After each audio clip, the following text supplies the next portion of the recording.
So I do realize that despite my channel name, it has been a minute since I've made content actually related to EGL. So that's what we're going to be talking about today. Wait, no, we're talking about EGL. We're going to be talking about the differences between Lolita, character-inspired Lolita, and costume Lolita.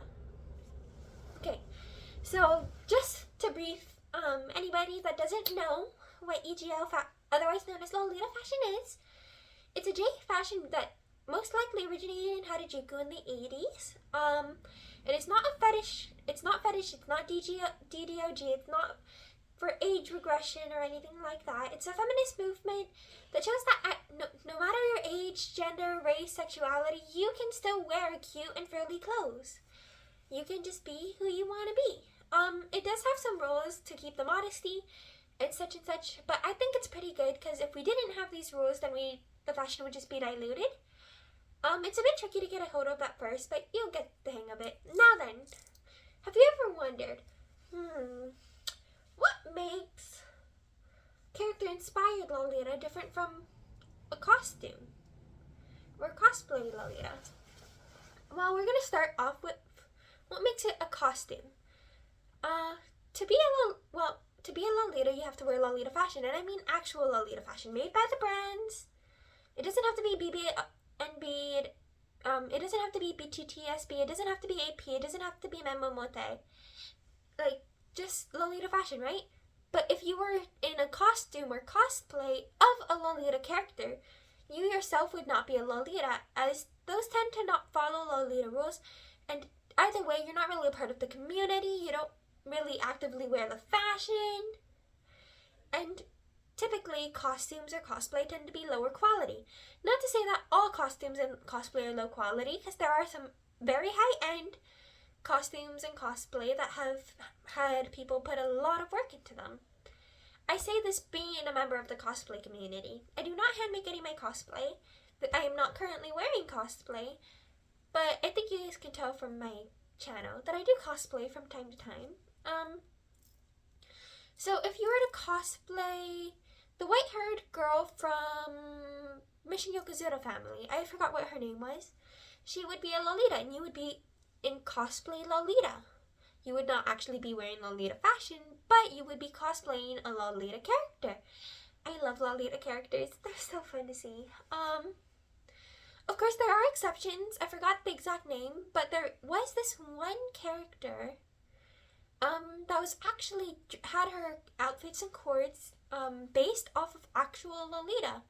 Like, they drew actual, I think it was either baby or Memomote pieces, I believe.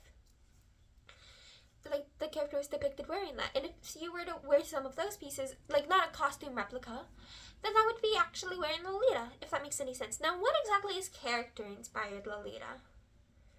Well, at least to me, and this may vary from person to person, because there's no true, like, set line for Lolita. There's more of a general consensus. And typically when you ask somebody basically anything about Lolita, you're gonna get a slightly differing answer. So I recommend you go from place to place checking out various sources. Thank you for choosing my source page as your source for today.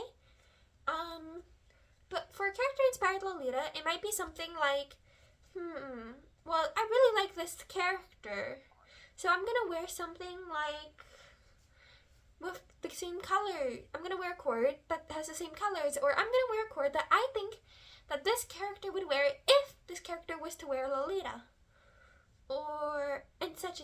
There's actually some Lolita pieces, especially surrounding Snow White as of late, that I can have seen that are like akin to Snow White's outfit, but not exactly. It's like a Lolita-fied version, so it's basically been inspired by the character, but it is not like a direct replica of the character. It's not like a costume. It's actual genuine Lolita. If I care to upload this, I'll put some pictures up, because I have some very exact Snow White dresses in mind, because I almost bought them, but then I decided not to. They're so pretty. Do any of you guys know what I'm talking about? But if you do want to cosplay a Lolita character, you're not a Lolita unless you wear actual Lolita, but it's perfectly fine to cosplay a Lolita character. at the same time, it's also fine to just wear a character-inspired cord. I think those are beautiful and I love to see them. And of course, at the end of the day, these are just clothes and you're free to do as you please with them. And my necklace just broke. Okay. You're free to do as you please with your clothes. But maybe don't do NSFW stuff in Lolita, though. Just... Especially if you're gonna resell it, that's just really, really gross. And kind of goes against the whole desexualization thing about Lolita. Yeah, I think that's about it. If you guys have any further questions, feel free to ask them in the questions below, because I do tend to miss a couple points while I'm speaking and recording.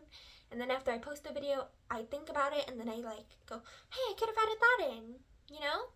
Do you guys ever get like that? Anyways, thank you for watching. I hope you have a lovely day. Stay safe, stay kind, and stay positive. Bye-bye. If you enjoyed the video, don't forget to like, comment, and subscribe. I really appreciate your continued patronage. Farewell!